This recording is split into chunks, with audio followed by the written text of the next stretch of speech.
Welcome to the Doubles Only Tennis Podcast, where you learn the best doubles lessons to improve your game and win more matches while getting to know some of the top doubles players and coaches on the planet. I'm your host, Will Bochek. This podcast, my weekly strategy newsletter, and my website all focus on the goal of better understanding the sport of doubles and helping players like you improve faster through actionable advice that you can use in your very next match. My goal is to provide the best doubles resources in the world. And to do that, I study, analyze, and work with players at every level of the game, all the way up to the ATP and WTA tours.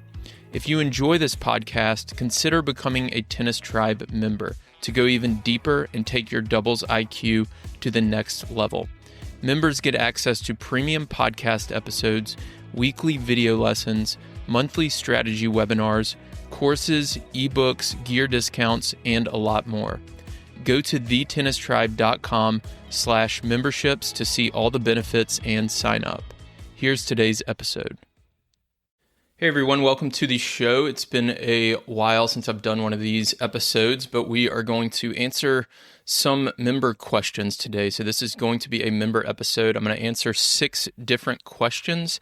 The first 3 are free for everyone, and then the last 3 are going to be for members only. We're going to talk about how to deal with random/unconventional players who shank a lot. This question was from a 3-0 player. We're going to talk about changing your mindset to minimize errors. I really love this topic. How to control the middle against players who hit with more spin and pace. Recognizing opponents' weaknesses, especially early on in the match. Then after that, I'll discuss how to not let nerves and distractions make you play tentatively, or, this is a question I get a lot, play down to your opponent's level. A lot of people email me or message me through Instagram and say, how do I stop playing down to my opponent's level? Well, I'm going to talk about that in part 5 of this podcast. And then the last question is going to be about how to play more strategically with a long-term partner and start using formation. So if you play in a league or a tournament and you have a consistent partner, that's going to be really beneficial for you. Before I get to the questions, a couple of quick announcements. So number 1, Indian Wells is coming up. The rally trip, which I've mentioned on a few podcast episodes, is going to be March 3rd through 6th. That is an all-inclusive Indian Wells tennis vacation. So you're going to play 4.5 hours of tennis with me on the court with you. So it's going to be some really fun doubles clinics. You'll learn a lot. Tickets to the tournament are included. You're staying at the La Quinta Resort and Tennis Club, which is where a lot of players stay as well. And I believe we have some Desert Smash tickets left available as well, which is a charity event at La Quinta. So it'll be just outside your hotel room, where a lot of celebrities and tennis players, pro tennis players like Rybakina, I know Djokovic has made appearances before, and more play in that as well. So I believe we have a few more tickets left for that. Reach out to me if you have questions or are interested. I think the sign-up deadline is the 9th of February, so it's coming up very, very soon in just a couple days. I will link to it in the show notes if you do want to sign up, but reach out if you have questions. Next, doubles camps. So I've been promising these for a while. They are off the ground and running in Fort Worth, where I live, near Dallas. I am hosting a camp April 11th and 12th. So if you want to sign up for that, you can go to thetennistribe.com/camps, and you'll see all of the upcoming camps there. I'll also have a camp in Miami, April 18th and 19th. Registration is not yet open for that one, but it will be coming soon. So if you do want to sign up for a camp, let me know, or just go to thetennistribe.com/camps to sign up. And I'm working on more in some different cities around the country later this year as well. I'm hoping to be in DC late July. I'm talking to some different clubs in the LA area for this October or November. I'll probably try to host more in the Dallas-Fort Worth area as well. So if you want to sign up for those, again, go to thetennistribe.com/camps. So let's dive into these questions. These are some really good strategy questions, and these are pretty specific. I really like these kind of detailed, get into the weeds types of questions. So this one is from Grace. All of these questions are from Tennis Tribe members. So I actually reached out to all of my members, had them fill out a form, and have them tell me the thing they want to improve in 2026. And I'm kind of answering those in video format for them. But all of these questions seem to be lend themselves to audio a bit more. So that's why we have this podcast. So Grace says, I play 3-0 women's doubles. At this level, many of the shots are completely random. Players don't follow patterns that many tennis lessons / YouTube teaches. How can I increase my anticipation when players defy patterns and shank / mishit the ball a lot? So what I would say, Grace, is, and I don't think you're going to love this answer actually, but our memories fool us on the tennis court. So what happens is we remember the 3, 4, maybe 5 points where they hit a shank winner or they mishit the volley and it ends up being an angle for a winner or a drop shot. What we don't remember is we don't remember the 14 times we missed a return. We don't remember the 12 balls that went slow and high over the net that we could have poached on our partner's serve. So I've been on court with dozens and dozens and dozens of 3-0 ladies doubles teams, and the patterns are there. That's not to say that these shanks and mishits don't happen maybe a little bit more often in doubles or in 3-0 doubles, but they still happen a minimal amount of time. It's not the thing that happens most. So the patterns and the percentages are still there. So even at 3-0, we have patterns, we still have to follow the percentages. And there's a few tendencies at 3-0 ladies doubles that happen a bit more than some other skill levels or men's doubles, for example. So a lot of 3-0 players on the ladies' side are very good at lobbing. So do they lob a lot? Or some players never lob. So that should dictate your net position, especially the depth at the net. So if they lob a lot, you're going to have to play a little bit further back. You're going to have to work on your overheads. If they don't lob a lot, you can play closer to the net and try to force errors that way. And they're going to hit some shanks that are going to lob over your head, and that's okay, but that's not going to be the majority of the thing that happens, and that's not going to decide the match. Where and how do they hit their forehand and backhand? So a lot of 3-0 players, basically all 3-0 players, prefer either their forehand or their backhand. At that skill level, they're not super strong at both.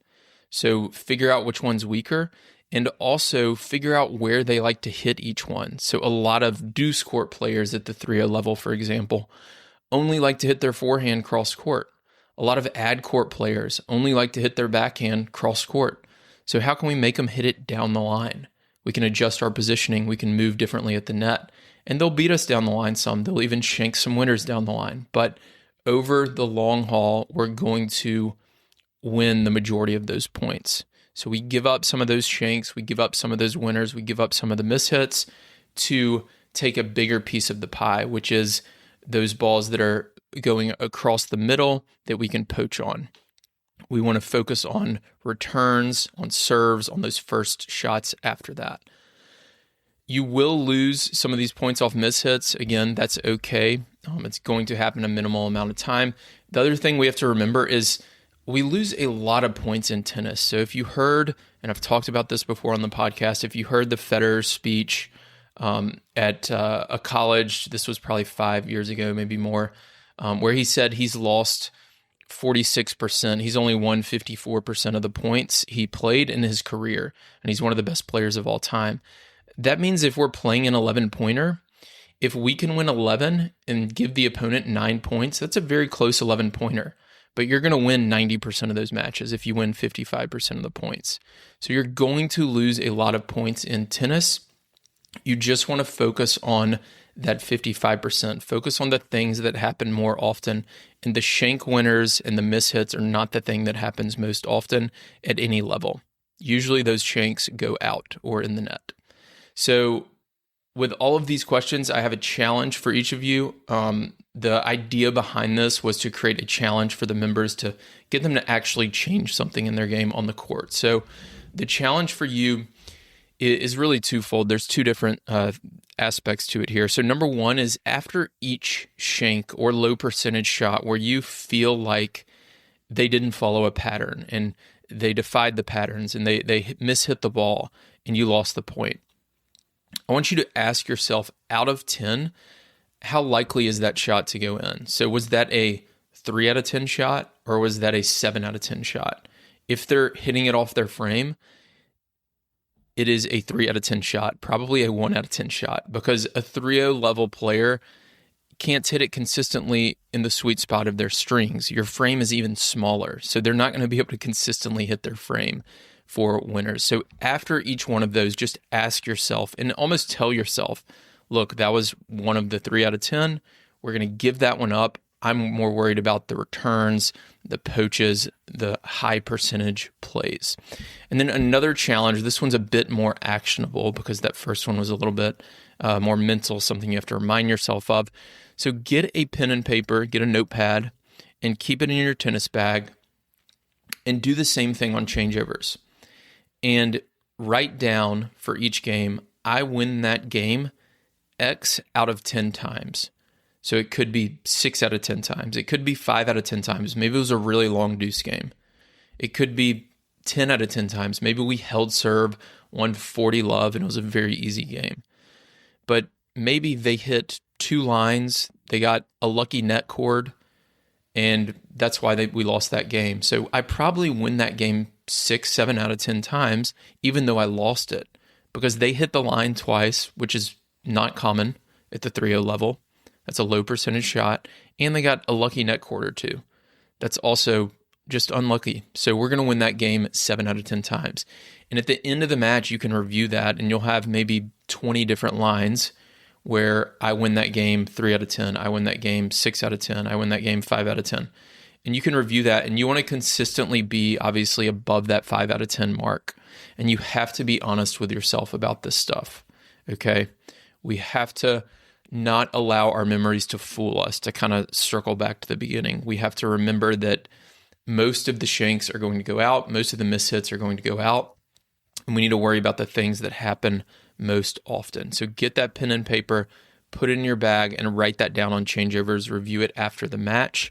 You might even annotate if it was your serve, your partner's serve, or the other team's serve, and then you can kind of break down which games you kind of struggled with more, and then from there you can make adjustments. So that is my challenge for you, Grace. I promise you, if they are shanking the ball consistently, they're not going to win the match.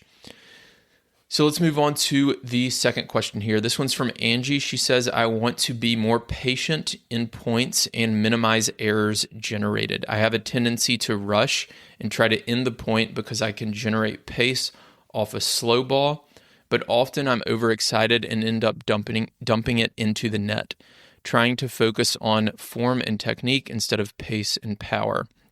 My partner and I are headed to NTRP Nationals in April. Congrats on making nationals, first off, Angie. So this is a common one. Definitely the place I would start is, I just want to share that power, and I've talked about this before as well, power is definitely my least favorite way to win a match. So there are 7 or 8 ways to force an error. I've talked about this on the podcast. You can force an error by using direction, using height, using positioning, using movement, using power, again, my least favorite, spin, and there's 1 or 2 others that I'm probably missing there, but power is definitely my least favorite. And what you need to do is practice some of these slow transition balls, and you want to go to big targets on these. So if I was doing this, I would set up the ball machine.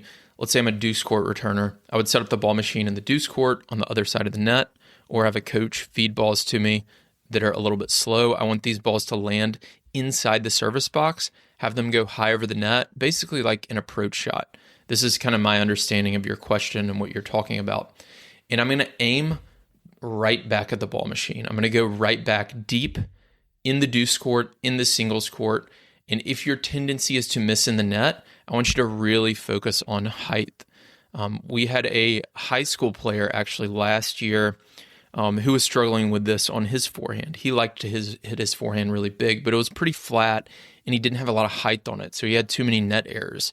So I actually got this long ribbon and put 2 broomsticks in the net next to the net post. So I kind of weaved it through the net and I tied the ribbon about 3 feet above the height of the net. And I told him you have to hit every forehand above that ribbon. And it was going all the way across the net, 3 feet above the height of the net. I said, you have to hit every forehand above that ribbon. If it goes below that ribbon, you lose the point. And we had him play a set against one of our other players. And that helped him realize the height that he needs to be hitting with. And it helped him practice that shot. So really focus on that height. With these transition shots, we want to focus on low risk tennis. So recently in one of the newsletters, I talked about how my best tennis, I basically never go for winners unless I'm within a few feet of the net. So I don't take any risk on basically any shot. And that includes transition shots. I'm using this shot as a way to transition to the net. I'm not trying to hit a winner. I'm not even necessarily trying to force an error with the type of ball I hit. I'm trying to force an error with my placement and positioning. So we want to think, if you tend to overpower these, think 60% pace on really everything. If you tend to hit the ball too hard, if you tend to make errors because you're trying to hit the ball too hard, just think 60% pace on everything. Another way to think about this is, let's say this slow incoming ball is coming in at 30 miles an hour. I don't know how fast these balls are, but let's say it's 30 miles an hour. And you're trying to add pace to it. And you want to hit it really hard, and you're trying to double it and send it back at 60 miles an hour. I want you to get rid of that, and instead, for this 30 mile an hour ball coming in, just match the pace. Hit it 30 miles an hour back, because it doesn't matter how hard you hit it back to them if you're missing too much. So for a while, just match the pace, focus on depth, which is way more important than pace on a transition shot. And then you can slowly ramp it up as you develop more confidence in these types of shots. So again, power is my least favorite way to win. I'll leave you with kind of a quote from one of my favorite coaches who used to work with Novak Djokovic, Craig O'Shaughnessy. He has this quote that says, how you hit the ball matters, but where you hit it matters more. So that's one of the reasons that power is one of my least favorite ways to win, because we end up making too many errors. And what really matters is where the ball lands. So I want you to match the pace of the incoming ball and just get it to land deeper in the court. And then you're approaching the net, and then you're forcing them to come up with a good shot. So this is kind of a mindset challenge for you, but I want you to do this in an upcoming doubles match, probably a practice match for you, Angie. Tell yourself this, I'm going for 0 winners in this match. Instead, I will hit to the opponent's weakness, make them uncomfortable, and force errors. So the entire match, I don't want you to try to hit any winners. Try to only force errors, and tell yourself that between every point, every game. Write it on your wristband if you can, and remind yourself of that for an entire match. And what's going to happen is you're going to learn a ton about what is actually effective to force errors from the opponent. And power is not always one of those things. So that is my challenge for you. So next we'll move on to number 3. So Veronique says, I am an aggressive net player. I'm a 4-0 player. When I play against stronger players or those who use more spin, I feel useless and late. I want to control the middle more. So I think she's talking about the net. So I'm going to talk about how to handle that when you're at the net. So we've all been there. You're playing somebody who maybe is a little bit higher skill level, especially from the baseline. Maybe they have a big forehand and they're rallying with your partner. Maybe your partner's in a bad matchup and you just don't know how to help them at the net. The ball has too much pace. It has too much spin. The first key to this, and I'm going to go through several different things here, but the first key to this is practice volleying against this type of ball.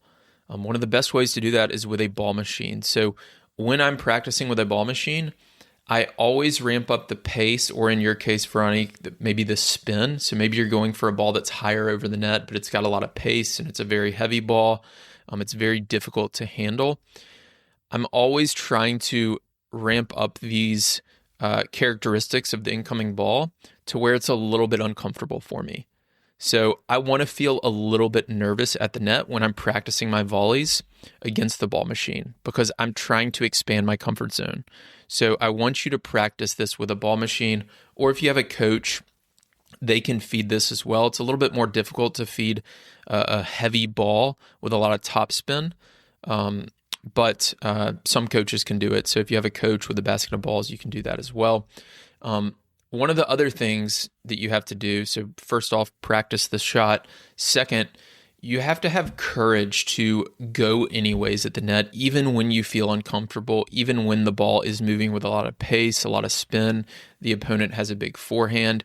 It really requires courage. It's going to feel uncomfortable. You're going to miss some of these volleys, but you'll also make some, you'll force some errors, you'll shank some volley winners, which leads me to my next point. You probably need to play closer to the net against this type of player.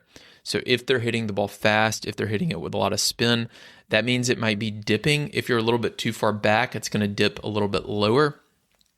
And it's a very difficult volley from further back from the net if the ball has a lot of topspin on it. So from closer, you can simply just stick your racket out and have a stable kind of grip and just deflect the ball to where you want it to go. So with more spin, with more pace from the opponent, you generally want to play a bit closer to the net. And then the last thing I would say, you mentioned covering the middle, so I assume you're talking about poaching a bit more. When the opponent hits with more pace and spin, you cannot be off balance on these volleys. You've got to get there early. And Veronique, I believe you were at the doubles camp, unless this is a different Veronique. I believe you were at my doubles camp in New York, and we did that poaching drill, and we talked about leaving early. So you can do that drill and do it against a ball machine or against a coach feeding, and have them feed the type of ball that you're struggling with. And again, the key with this is to make it a pace and a spin that you're slightly uncomfortable with until you're comfortable with it, and then you level it up even more. So you want to always be a little bit uncomfortable there on the court. But leaving early is super important because we have to be balanced on these types of volleys against these types of ground strokes. So my challenge for you is to spend 10 minutes on this twice a week with a ball machine. Okay, so if you have a club you can go to and rent a ball machine, or if you have a coach and they can feed it, that's okay too. And it needs to be an uncomfortable amount of pace and spin. So what I would do is set up the ball machine in the deuce court. I would be standing down the line from it in the ad court, shifting to my right, and have it feed cross court and just practice hitting these volleys. Practice angling them off the court. If it has a lot of spin, I imagine it's a little bit higher over the net. So that's a ball you can work on finishing. So set up your targets, do it 10 minutes or 5 minutes from the deuce court, 5 minutes from the ad court twice a week. If you have time to do it more than that, that'll be even more beneficial. But do that for the next 8 weeks, and I guarantee you're going to become more comfortable with these types of shots, and you're going to be a much better doubles player, and especially net player, once you're done with that.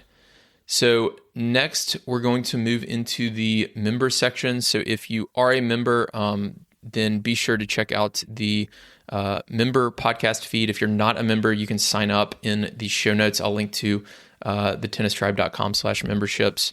And any level of membership gets access to the premium podcast feed. So we're going to dive into, again, these last 3 questions where we're going to talk about recognizing opponents' weaknesses early on in the match, not letting nerves or distractions make us play tentatively or down to our opponent's level, and then how to play more strategically with a long-term partner, and especially using formations. Thank you for listening to this week's episode of the Doubles Only Tennis Podcast. If you're interested in diving deeper into the world of doubles strategy, I've created Tennis Tribe memberships that allow me to bring you more podcast episodes, video lessons, webinars, and other doubles content on a weekly basis without relying on paid ads.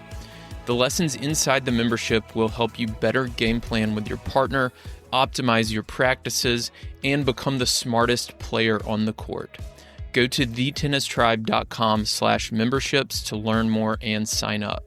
You can also join my free newsletter on our homepage, where I share a new doubles lesson every week. If you want to connect, you can find me on Instagram, Twitter, and Facebook, or contact me through our website. Thanks again for listening.